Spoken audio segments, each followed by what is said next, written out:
This took me breath away. I'd never heard of it, said I. Very likely not. It's been kept very quiet, for the capital was all privately subscribed, and it's too good a thing to let the public into. My brother Harry Pinner is promoter, and joins the board after allotment as managing director. He knew I was in the swim down there, and asked me to pick up a good man cheap, a young pushing man with a plenty of snap about him. Parker spoke of you, and that brought me here tonight. We can only offer you a beggarly 500 to start with. 500 a year, I shouted. Only that at the beginning, but you ought to have an overriding commission of 1% on all business done by your agents, and you may take my word for it that this will come to more than your salary. But I know nothing about hardware.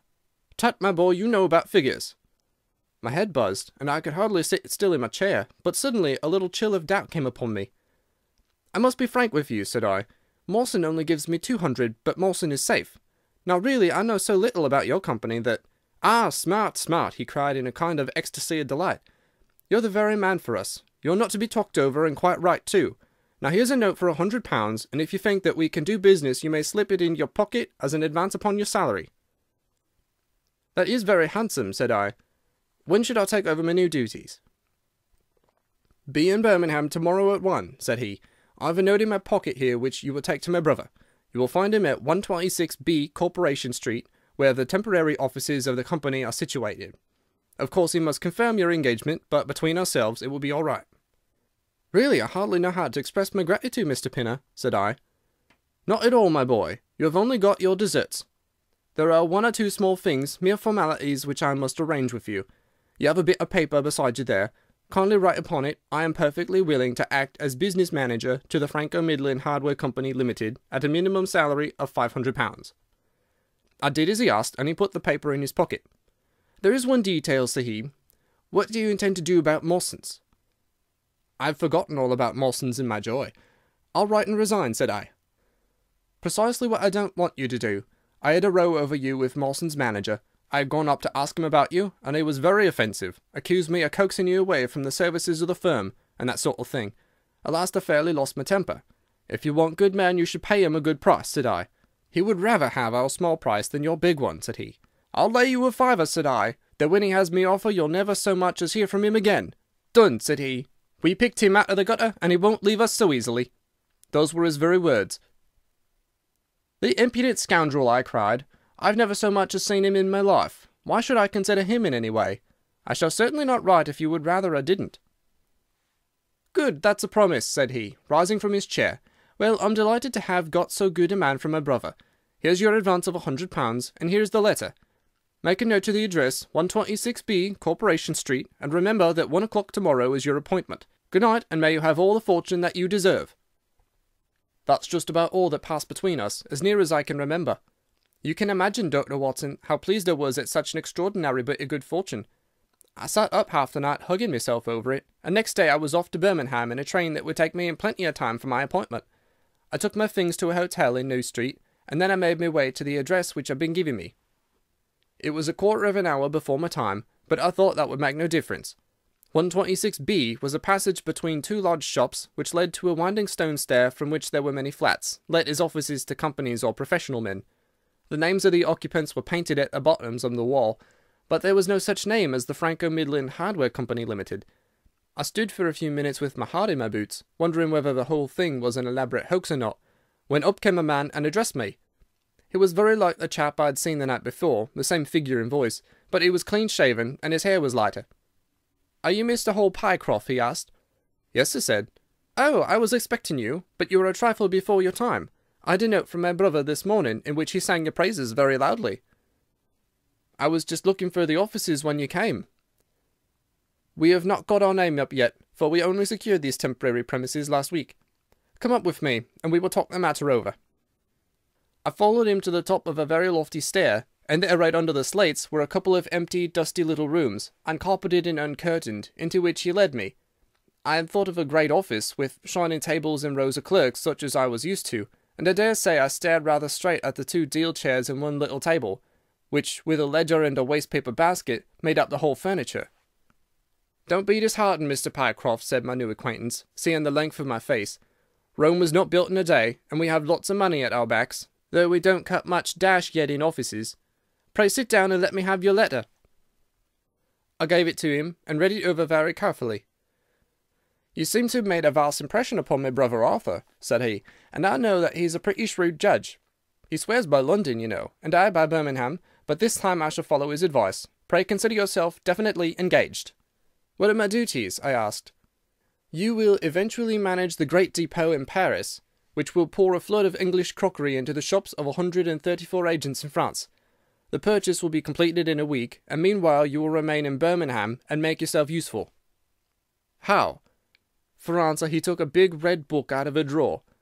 "This is a directory of Paris," said he, "with the trades after the names of the people. I want you to take it home with you, and to mark off all the hardware sellers with their addresses.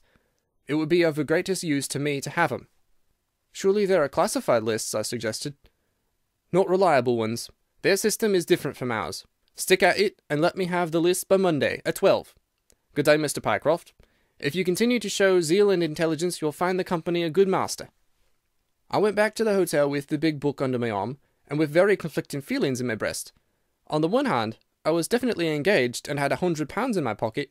On the other, the look of the offices, the absence of name on the wall, and other of the points which would strike a business man, had left a bad impression as to the position of my employers.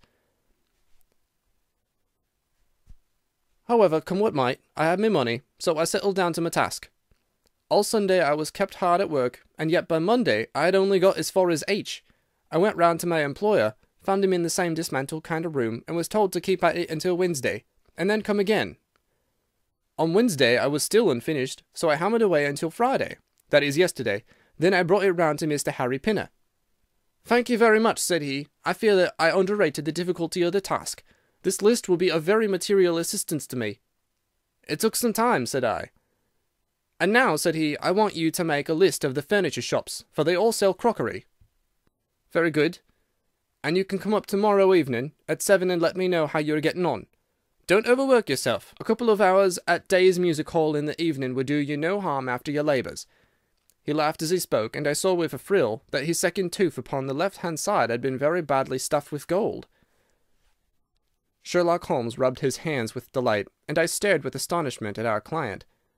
"You may well look surprised, Dr. Watson, but it is this way," said he. "When I was speaking to the other chap in London, at the time that he laughed at my not going to Mawson's, I happened to notice that his tooth was stuffed in this very identical fashion. The glint of the gold in each case caught my eye, you see.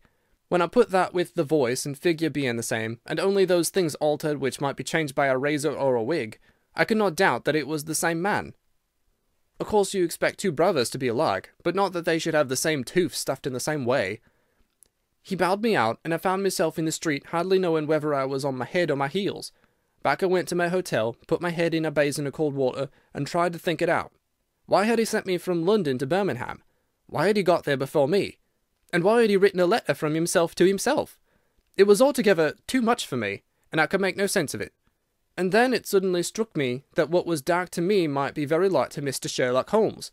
I had just time to get up to town by the night train to see him this morning, and to bring you both back with me to Birmingham."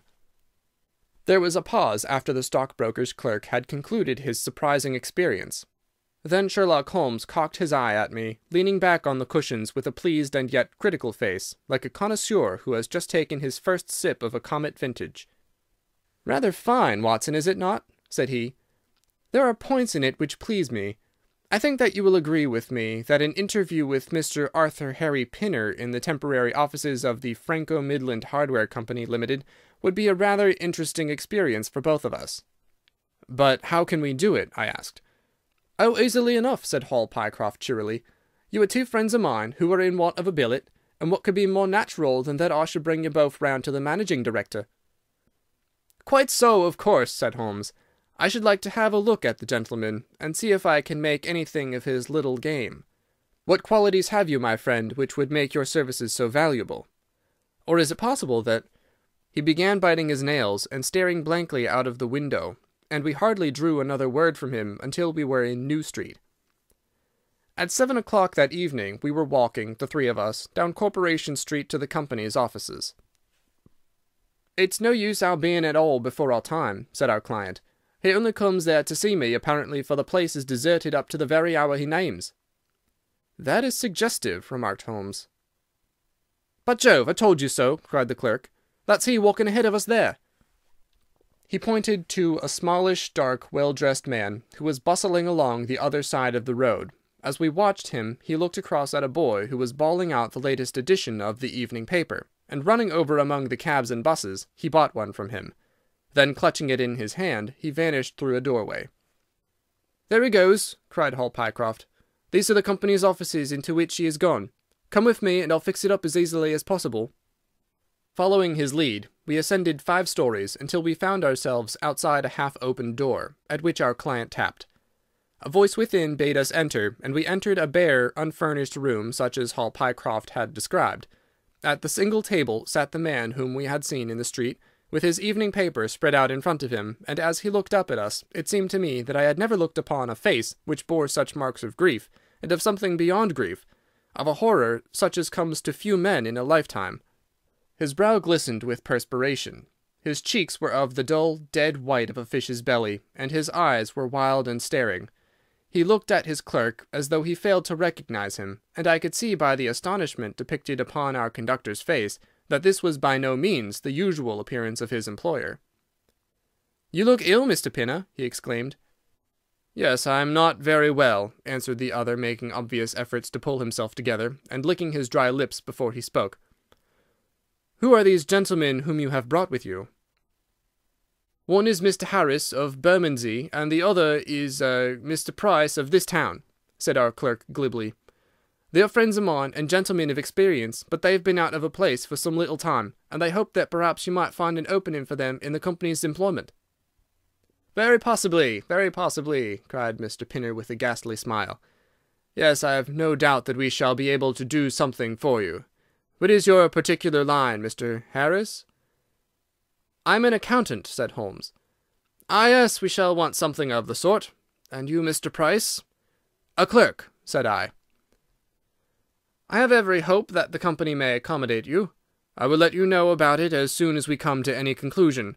And now I beg that you will go. For God's sake, leave me to myself!" These last words were shot out of him, as though the constraint which he was evidently setting upon himself had suddenly and utterly burst asunder. Holmes and I glanced at each other, and Hall Pycroft took a step towards the table. "You forget, Mr. Pinner, that I am here by appointment to receive some directions from you," said he. "Certainly, Mr. Pycroft, certainly," the other resumed in a calmer tone. "You may wait here a moment, and there is no reason why your friends should not wait with you. I will be entirely at your service in 3 minutes, if I might trespass upon your patience so far." He rose with a very courteous air, and bowing to us, he passed out through a door at the farther end of the room, which he closed behind him. "What now?" whispered Holmes. "Is he giving us the slip?"